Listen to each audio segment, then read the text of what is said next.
اعوذ باللہ من الشیطان الرجیم بسم اللہ الرحمن الرحیم وَلَن يَتَمَنَّوْهُ أَبَدًا بِمَا قَدَّمَتْ أَيْدِيهِمْ وَاللَّهُ عَلِيمٌ بِالظَّالِمِينَ صدق اللہ العظیم۔ محترم سامعین و ناظرین، بنی اسرائیل کا، یہودیوں کا یہ ذکر ہو رہا ہے۔ آپ جانتے ہیں یہودیوں کے بارے میں پہلے بھی یہ بات بتائی تھی کہ ان کا اپنا گمان اور خیال یہ ہے کہ جنت میں صرف اور صرف یہود اور نصارہ جائیں گے۔ حضور اکرم صلی اللہ علیہ وسلم کو وہ رسول مانتے ہی نہیں، اور وہ قرآن کو اللہ کا کلام بھی نہیں مانتے۔ وہ صرف اللہ کی کتاب تورات کو اللہ کی کتاب مانتے ہیں اور اسی پر اپنے عمل کرنے کے دعوے دار ہیں۔ لیکن قرآن کریم جو اللہ کی سچی کتاب ہے، جس نے ہر ایک بات کا جواب مکمل اور مدلل عطا فرمایا ہے اور ہر ایک اعتراض کو حل کیا ہے، اور عقل و نقل کی روشنی میں تشفی اور تسلی بخش جواب دیے گئے ہیں، اور آج تک علماء کرام دیتے آ رہے ہیں۔ اس کے باوجود وہ قرآن کو نہیں مانتے، اور ان کا یہ بھی خیال ہے کہ ہم اللہ کے بہت قریب ہیں۔ نحن ابناء اللہ و احباؤہ، کہ یہود و نصارہ کہتے ہیں ہم اللہ کی اولاد اور اس کے چہتے ہیں، اس کے پسندیدہ ہیں، اللہ کے محبوب ہیں۔ اللہ تعالیٰ نے یہاں ایک عقلی اور الزامی بات ارشاد فرمائی ہے کہ اے نبی صلی اللہ علیہ وسلم، جب یہ لوگ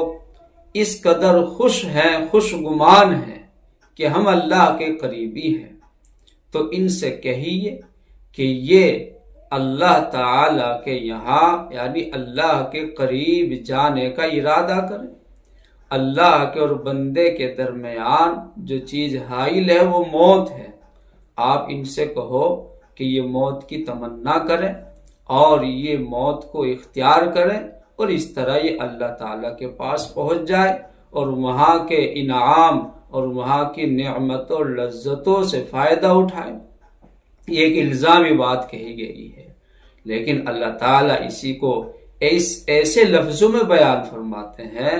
کہ یہ ہرگز ایسی تمنا نہیں کر سکتے، یہ ایسا ارادہ اور ایسی سوچ بھی نہیں اختیار کر سکتے کہ ان کو موت آئے۔ اس کی وجہ خود قرآن کریم میں بیان کی گئی ہے، بما قدمت ایدیہم، کہ ان کے کیے ہوئے یہ اپنے کرتوت،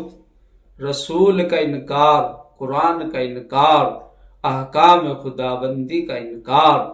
اور اسی طرح دین اسلام کا انکار قرآن کریم کی شکل میں، رسول اللہ صلی اللہ علیہ وسلم کے طریقے کی شکل میں، انہوں نے یہ جو ظلم کیا ہے، یہ جو انکار کیا ہے، اور یہ انکار پر مصر ہیں، برقرار ہیں، یہ دل سے جانتے ہیں،